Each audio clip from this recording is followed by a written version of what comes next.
누가 밥상머리에서 정치 얘기하래? 대놓고 저녁밥 시간에 펼쳐지는 시사톡.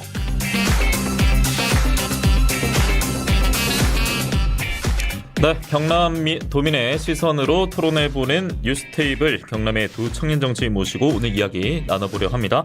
국민의힘 김유상 김해시 의원, 더불어민주당 지상록 전 창원시 의원 함께하겠습니다. 안녕하십니까? 네, 반갑습니다. 네, 어서 오십시오. 네. 자, 총선이 이제 80일도 깨졌습니다. 네. 79일 앞으로 다가왔는데요. 이 가운데 단단해 보였던 현 당정 관계의 균열이 감지되는 소식이 전해졌습니다. 재임기는 총선 이후까지 이어지는 것으로 알고 있습니다. 오늘 한동훈 국민의힘 비대위원장이 출근길에 기자들에게 한 말인데요. 대통령실이 한동훈 위원장에게 사퇴 요구를 한 것으로 전해진 가운데 한 위원장이 공개적으로 사퇴 거부 의사를 밝힌 겁니다. 오늘 대통령이 민생토론회 개최도 있었는데 30분 정도 앞두고 불참을 알렸다고 하는데 대통령실은 대통령의 감기 기운을 그 이유로 들었습니다만 확대 해석도 나오는 것 같아요. 이 당정 충돌 여파다 이런 분석도 있던데 김유성 의원께서는 좀 어떻게 보시는지요? 네, 일단 저는 제가 이제 답을 하기에 좀 앞서가지고 네. 먼저 의원님께 간단하게만 하나 여쭤보고 싶은데요. 네. 어떻게 보면 지금 국민의힘은 상당히 이렇게 좀 핫하지 않습니까? 네.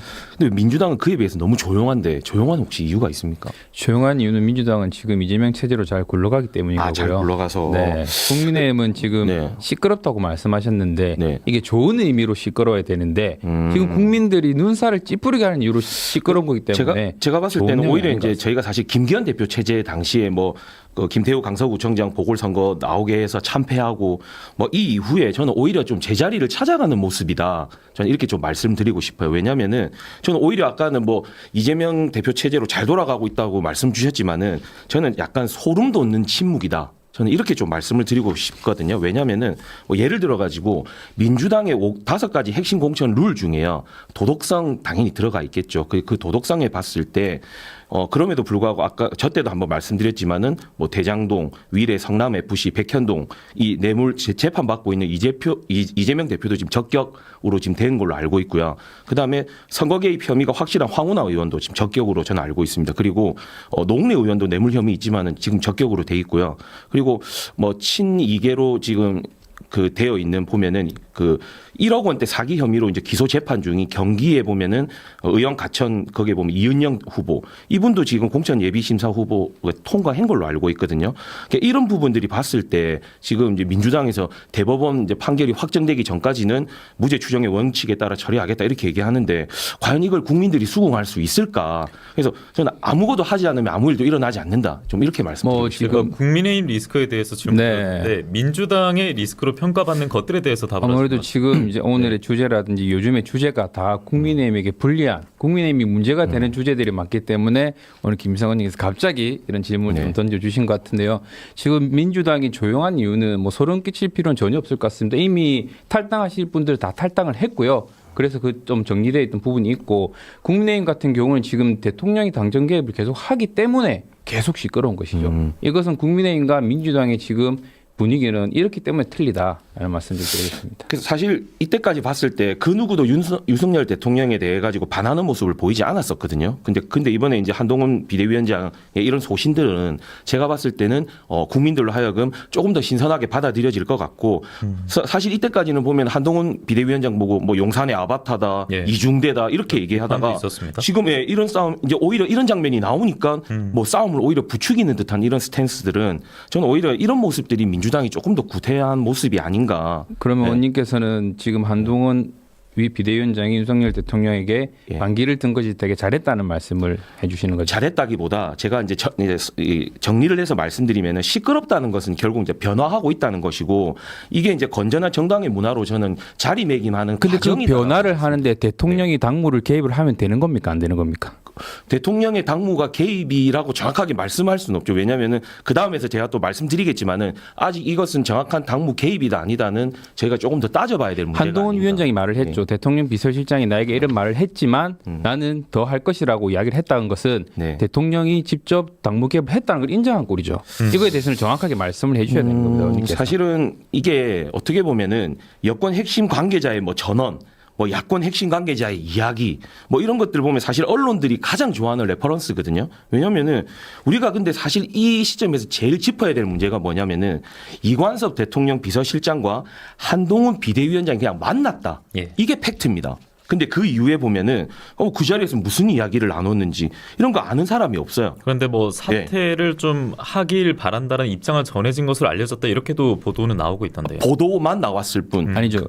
뉴스를 보면 네. 한동훈 위원장이 기자회견을 한 게 있습니다. 실시간으로. 네. 그 기자회견 내용에는 그 사퇴 요구를 받았습니까라는 말을 했을 때 제가 이거는 말할 것이 아닙니다라는 말을 했습니다. 부정을 안 했습니다. 네. 부정이 안 했다면 긍정도 아니고요. 그러니까 이런 것이죠. 분명히 나와서 말씀하실 때 국민을 보고 나선 길 할 일은 제가 하겠습니다라는 얘기를 했지 그 말을 듣고 나서라는 그 앞단의 이야기는 없거든요. 예. 근데 그것은 마치 있었던 것처럼 왜냐하면 저희는 이때까지 수많은 많은 그 괴벨스식 화법 프로파간다라고 하죠.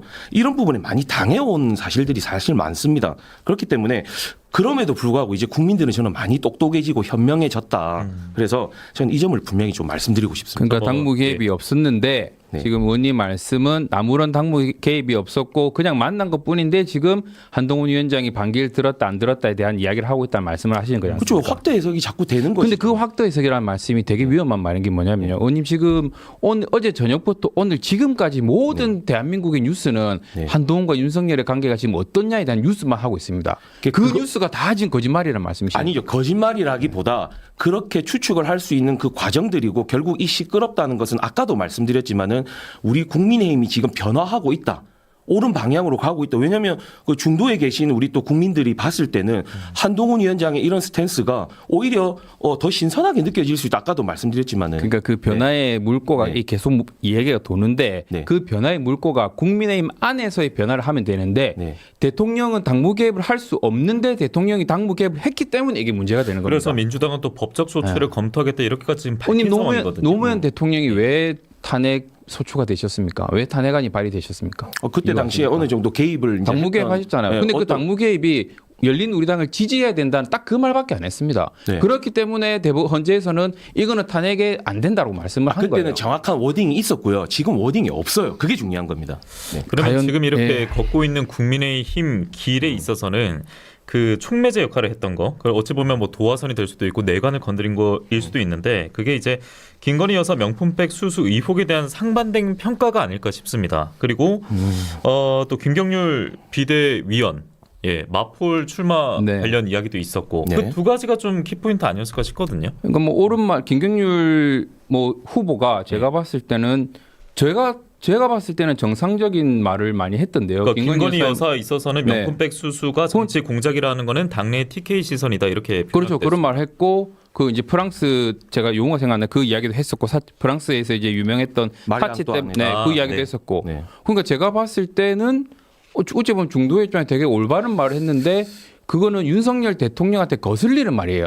모든 국민들은 오케이 하지만 윤석열 대통령에게 거슬리는 말은 야 니는 나쁜 놈이고 당무 개입이고 윤석열 대통령 기분이 좋으면 아 니는 참 정치 잘하는 놈이고 너는 공천 주겠다 이런 뉘앙스밖에 안 되는 겁니다. 그거. 사실 민주당 입장에서는 김유성 의원입니다. 이것을 이제 쟁점화 좀 하고 싶겠지만은 자칫 이런 걸 가지고 계속 총선에서 이제 이렇게 사용을 하게 되면 역풍을 맞을 수도 있어요. 왜냐면은 예를 들어 가지고 국민의힘에서 그러면은 김정숙 여사 옷감 논란 만약에 들고 나와서 같이 서로 주고받고 한다 그러면은 결국 피해는 국민들이 입게 아니 되거든요. 김정숙 여사를 계속 예. 말씀하셨는데 모든 국민이 김정숙 여사하고 김건희 여사를 비교했을 때 과연 누가 더 나쁘다고 이야기를 할까요? 누가 나쁘고 덜 나쁘고의 문제는 중요한 문제나 그리고 중요한 문제가 아니라 이건 네. 너무 큰 차이입니다. 김정숙 여사의 문제와 네. 김정숙 여사 같은 경우는 브로치 같은 거 그것도 20만 원짜리인데 2천만 원짜리 뭐 까르띠에라고 했는데 실제로 김건희 여사는 6천만 원짜리 매놨고 이거 어디서 났냐니까 빌렸다고 말했어요. 그 정확하게 팩트 체크가 나와서 이제 해야 되는 이야기고요. 뭐 브로치가 팩트죠. 20만 원짜리인지 그게 뭐 2천만 원짜리인지 이거는 아직까지 의원님 명확하게 팩트고요. 그러면 제가 이거 예. 딱 질문 하나만 드릴게요. 네. 그러면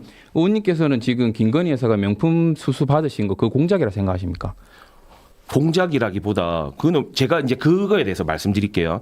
사실은 인권에 대해서 특히 여성 인권에 대해서 민주당은요 상당히 많은 것들을 포용해 왔습니다. 명품백을 받은 게 왜 그런데 여성 인권과 문제가 생기는 겁니까? 명품백을 받은 게 중요한 것이 아니고요.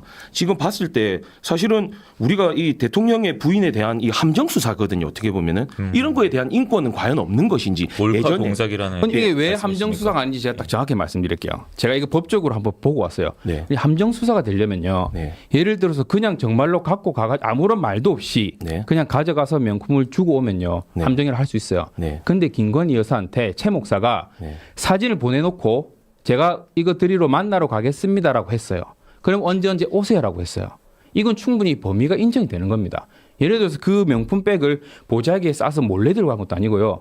여사님 제가 이거를 들고 가겠습니다. 그럼 언제 오세요? 이렇게 하고 그 행위에 그 대한 백을 가지고 가는 겁니다. 그 행위에 대한 팩트는 어차피 예를 들어 그 가지고 팩트는 뉴스에 다 나와 있습니다. 아니죠. 나중에 다 더 많은 것이 이제 사실이 밝혀질 수 있을 때 이제 그거는 판명하면 되는 거고요. 제가 이제 말씀드리는 쟁점 사항은 이런 겁니다. 결국은 저는 아까 함정 몰카에 대한 이제 심각성에 대해서 말씀을 한번 드렸었고요.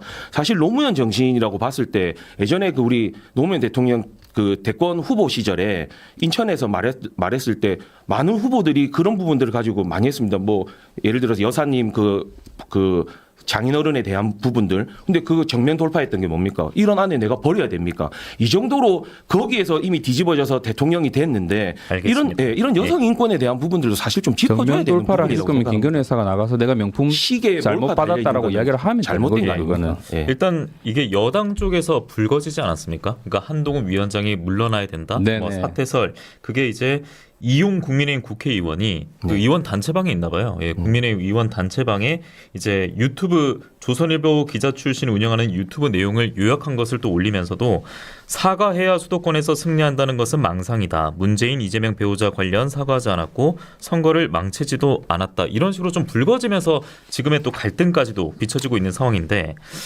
자 일단은 총선까지 디데이 80일도 남지 않았는데 앞서 뭐 이준석 대표 물러났고 이미 뭐 신당 창당했고요. 혁신이 조기 사퇴했고 김기현 체제 사퇴했고 그리고 한동훈 비대위 출범은 지금 한 달 남짓 되지 않았습니까? 네. 그러면서도 어쨌든 약간의 지금 스크래치가 날 수 있는 당정 충돌이 불거졌습니다.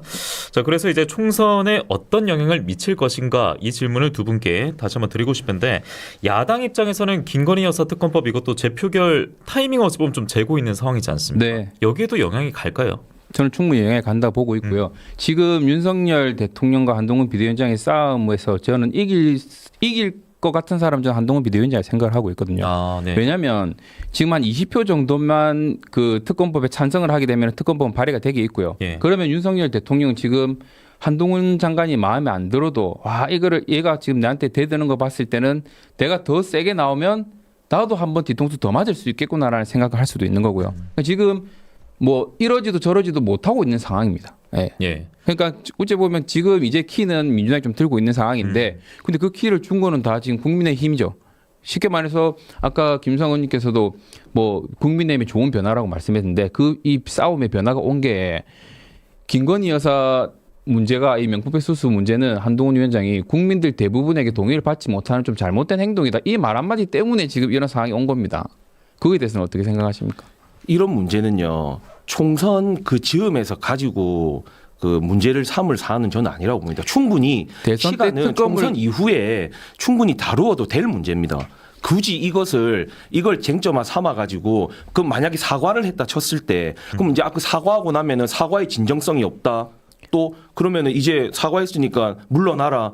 그 당연한 수순 아니 이때까지 이거는 늘 사과의 행해왔던. 문제가 아니라 뇌물 수수를 했기 네. 때문에 이건 수사를 해야 자, 되는 그래서 문제입니다. 수사를 네. 한다 그러면은 이 79일 남은 총선 이후에 해도 저는 충분하다. 왜 굳이 지금 이 시점에서 이것을 쟁점화하느냐? 저는 그거에 대한 의구심이 든다 이런 그 말씀. 말은 지금 의원님이 이제 국민의 입장에서 불리한 내용이기 때문에 왜 지금 하느냐밖에 안 되는 거죠. 지금 지난번 대선을 생각해 보면요, 국민의힘이 했던 건 뭡니까? 대장동 특권 가지고만 선거를 한 거예요. 그러면 그때 왜 무언가 비전적인 거를 이야기 하나도 제시하지 않고 무조건 대장동 이거 하나로 선거를 했거든요. 거기에 대해서는 어떻게 말씀하실 겁니까? 지금은 이제 그 내용에 대해서 그 대선 이후에 그거 대선과 지금 이 그 김건희 여사 문제는 약간 다른 똑같은 부분이라고. 문제죠. 의원님께서 다르다고. 말씀하시는 게 예. 지금 총선을 앞두고 왜 네. 계속 문제를 가지고 이야기를 하냐 했는데 네. 똑같이 의원님 입장에서 봤을 때는 대선 때는 국민들을 위해서 뭘 하겠다라는 이야기 하나도 없이 무조건 대장동 이거 하나로 선거를 한 겁니다. 그것은 가장 그 대선 후보였던 이재명 후보가 직접적으로 개입이 되어 있었던 아주 중대한 그럼 이거는 중차대한 대통령 사안이었기 부인이 때문에 지금 명품백을 받은 거잖아요. 그게 왜 틀립니까? 총선하고는 이게 관련이 있습니까? 총선 이후에 왜 충분히 관련이 밝혀내고 없습니까? 사과를 받고 뭐 죄가 있다면 죄를 받는다면은 관련이 그건 충분히 없으려면 가능한 일이다. 그러면 저는 김유성 그렇게 의원은 총선을 앞두고 있는데 김건희 여사가 그 명품백을 받든 말든 이거는 총선하고는 상관이 없다 이 말씀하는 거예요? 이거는 받는 저는 데 있어서 별개로 봐야 총선하고 상관이 된다고 봅니다. 없다. 예. 그리고 아까 이제 질문 주신 어쨌든 현재 우리 당의 이제 비대위원장은 아직까지는 한동훈 이제 위원장님이시고요. 아마 예. 저는 바뀔 일은 없다고 저는 생각을 그대로 하고 갈 있습니다. 것이다. 예. 그리고 충분히 추진력도 있으시고 리더십도 있으시기 때문에 큰 문제 없이 총선 준비를 저는 할 수 있다고 생각을 하고요. 예. 어쨌든 한동훈 위원장의 뭐 국민적 지지율이라든지 뭐 당에 헌신하는 이런 부분들을 봤을 때 어쨌든 지금 딱 1년의 사태들만 보더라도 그의 행보가 아주 중요하다. 저는 이렇게 좀 말씀드리고 그리고 이제 싶습니다. 당정 관계나 수직적 관계에 대한 의심의 눈초리도 있지 않았습니까? 네. 그것을 확실하게 조금 실마리를 풀어갈 수 있는 시험대 이제 올라버렸네요. 그렇죠. 이렇게 볼 수도 그렇다고 있는 거 볼수 아니겠습니까? 있습니다. 네네. 제가 봤을 때 의원님은 지금 이제 김건희 여사에 대해 옹호적인 말투를 많이 하셨는데 제가 봤을 때 한동훈 비대위원장 똑똑한 것 같아요. 국민의힘은 김건희 여사하고 윤석열 대통령하고 멀어져야 선거에서 그나마 조금 선방을 할 수 있는 겁니다. 그걸 알기 때문에 지금 김건희 여사가 멀어진 거고 그걸 멀어지려 하니 윤석열 대통령이 너 비대위원장 그만두라 이렇게 말한 겁니다. 사실 뭐 때법이나 이런 거 있을 때도 저희가 계속 싸워가지고 진흙탕 싸움을 해야 되는 순간도 있지만은 한 발 물러서서 정확하게 국민들에게 총선에서 어떤 것을 뭐 더 쟁점화하고 어필할 수 있는지 뭐 정책이라든지 국민의 삶이 더 나아지게 갈 수 있는 방향들을 제시하는 것이 더 옳다고 판단하기 때문에 한 발 물러서 있는 것이지 그런 방향들도 이것을 숨기겠다라는 의도가 있는 것은 그런 절대 아니라는 거 방향들도 지금 말씀드리고 제시를 하고 있습니다. 저번 주에 저출산이 심각하기 때문에 저출산 문제에 대해서도 이야기를 했고 하지만 이런 정책들이 다 묻히는 거는 김건희 여사 리스크 때문에 다 묻히고 있는 겁니다. 결국은 김건희 여사 때문에 이런 사태가 발생되는 거죠. 네, 실시간 채팅으로도 여러분들이 많은 의견을 남겨주셨는데 그 가운데 이제 이번 기회에 김건희 여사 특검 수용하면 되겠네요라고 보내주신 분도 계시고요. 이별해야 합니다라고 남겨주신 분도 계시는데 자 어떻게든 총선 앞두고 좀 파다 뉴스가 쏟아지고 있는데요. 두 분은 또 다음 시간에 초대해서 오늘 시간이 부족합니다. 여기서 마무리 짓고 저희는 전하는 말씀 듣고 돌아오겠습니다. 김일상 의원, 지상록 전 의원과 함께했습니다. 고맙습니다. 네, 고맙습니다. 고맙습니다.